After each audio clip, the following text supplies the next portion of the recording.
What is up, guys? Header here. Welcome back to another video. Today I'm going to be showing you guys how to get better at Valorant.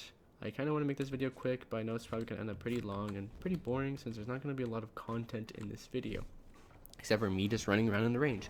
But I'm going to get started here. So the first thing we're going to talk about is going to be aim. So first thing with aim is going to be your sensitivity. I recommend using a low sensitivity because it allows you to be more precise. The first thing we're going to talk about is going to be your EDPI. Your EDPI is going to be your in-game sensitivity, right, multiplied by your DPI. DPI, you should know what that is if you play computer stuff. You should either be using 400 or 800 DPI, but for your EDPI, you want it to be somewhere between the range of 200 and 300, okay, because that is just a good starting point. If your EDPI becomes lower than that or higher than that by just a little bit, that is okay, but try to stay within that range. All right, so try to tweak your sense to find a sense that you like that's within that range and stick to it. Don't change your sense ever, because changing your sense will get rid of muscle memory. That is why pros are pros, because they don't change their sense and they have that muscle memory to be able to do the same things over and over again. Alright, out of the way. Now that you have your sensitivity, we're going to work on actually aiming. So there's a lot of things to do with aiming. I'm just going to cover a few of them. First thing, most important is crosshair placement. Keep your crosshair head level, and that's really the most important part. Obviously, when you're swinging an angle, you want to do something called tracing. Tracing is keeping your crosshair in a singular point while you move. So if I trace around this corner, it's going to look something like that. I'm keeping my crosshair slightly to the left of this little part of the wall. And you can do that with enemies as well. Trace this guy's head. Boom. Alright. Next thing, tracking.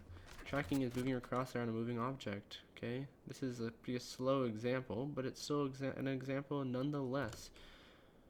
Move your crosshair with the target. People move a little bit quicker.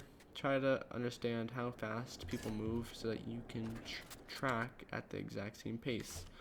Right. Next thing, spraying. There's a nice wall here that helps you understand spray patterns. Each gun's different, but you primarily would just want to focus on the Vandal or Phantom. Your preference for whichever one you use.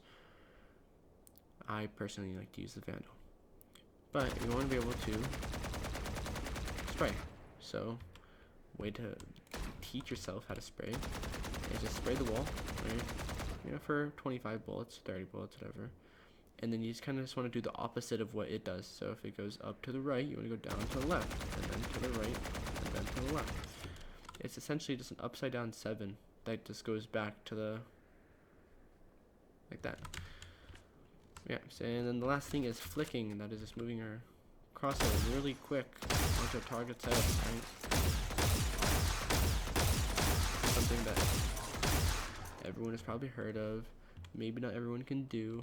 Try your best to know how to do it. And those are just the skills that are pretty basic, right? You just want to know how to do those. You don't have to do them well, you just need to know how to do them.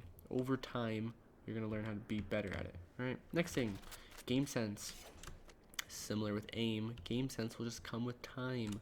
Game sense is just knowledge on the game, right? And this can be like map knowledge, common peak angles, all the agents in the game, their abilities, how they work, what they're used for, how people use them, rotations, and anything basically part of the game can be put in the game sense, right? So yeah, it'll come with time. There's no really fast way to learn game sense. You could watch videos on people playing at the highest level. You can watch match VODs from pros, or you can watch your favorite streamer play the game. It could help with game sense, but it's not going to just give you game sense, right? Because you're not going to be going against pro players on a daily basis. Just because you know how the pros play doesn't mean the people you're going to be going against in comp are going to be playing the same way.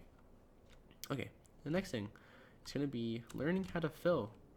So this is a thing that people like struggle with. They have one character that they usually main, and not gonna point any fingers, but people like to main duelists, right? And because they're fun to play, and they require not a lot of knowledge to play them. Okay, they're pretty simple characters that have simple kits.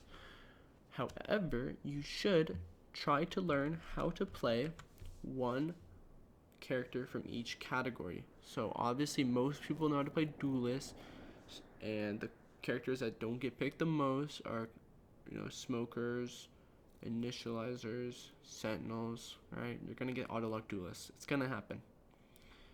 So you should learn how to play different characters. So obviously try to learn one controller, Astra, Omen, Brimstone, and who's the other one? Viper, right? Controllers. Try to learn one of them. Next one, initializers. Try to learn one of these people. Breach, Sova, Sky. Try not to main Breach because he's kind of irrelevant at this point. But these two are really good right now in the meta. Next is going to be Sentinels. Bracer Chamber just got released in the game. He's a Sentinel. I learned him. Cypher, Sage, KJ. Try to learn one of those, right? Oh, so I guess I forgot to mention, because KO is pretty irrelevant anyway. He's also an initializer, but whatever. You don't need to know how to play a duelist. They're pretty simple, but try to learn at least one other character in each category, right? I used to be a Phoenix main, but then I started filling Omen, and eventually I started filling Omen so often that I have more hours on Omen than I do on Phoenix now, because that's just how fair the game is, because everyone loves duelists. Alright, so now that that's out of the way, so the next thing that's very important, communication. Communication wins games, okay? Communication is very important. You want to talk to your team and be nice to your team, okay? Don't be rude. Use a good, nice tone. Okay, don't be weird as well. Like, stick to the game. I mean, having conversation with your teammates is good. It's a good bonding experience. It adds chemistry between you and your teammates. Although it could be temporary for one match, it will still, help you get the dub nonetheless. Okay, communication is key. People who don't calm even though they have a mic. I mean, I am sometimes guilty of this. Okay, when I'm like playing in lower elos, like with my friends, sometimes I just won't calm because I don't feel like it. But whenever I play my main account, I calm hardcore, bro. Like I try to be nice to my teammates. Say nice shot. Don't bash on your teammates for making like a bad play. Okay, be nice. That's all you really need to do. Communicate with your team and be nice. That will win you games. I promise you. And last thing I want to talk about. Trying to remember.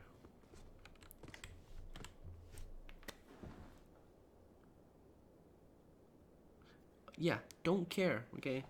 Even though, this game's serious, you guys should try to not care, okay? And when I say not care, I'm probably just saying don't care about your elo, okay? I don't care what your RR is, okay? You have a bad mentality. That way, keep your mental up, not down, okay? If you think about your RR too much, you're gonna be stressing about it. You're gonna be playing super scared in your game because you're afraid of losing this number on your screen, okay? It's not something that's real. It's just a number, RR.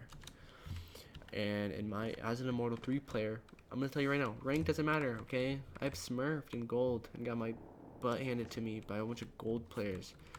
Does that take away from the fact I'm Immortal 3? I mean, a little bit, but no, because rank really doesn't matter, okay? There's a reason why they're gold, even though they're really good at the game. It's because they're doing something else wrong. Like, you can rank up from like really low elo to really high elo, like Immortal. You can like become Immortal really easily by just following these steps I'm telling you right now, bro. It's not that hard. It's gonna take some time, but it's not that hard. Okay, you can go from Iron to Immortal in a couple acts if you really put the time into the game and follow those steps. You need to get aim, game sense, communication, learn how to fill, have a good mentality, okay?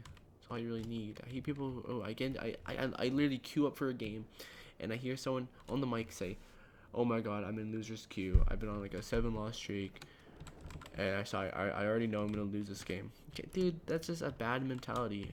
The reason why you're losing so many games in a row is because that's the way you think. If the second you queue up for a game, you automatically think you're gonna lose the game, then you're gonna lose the game.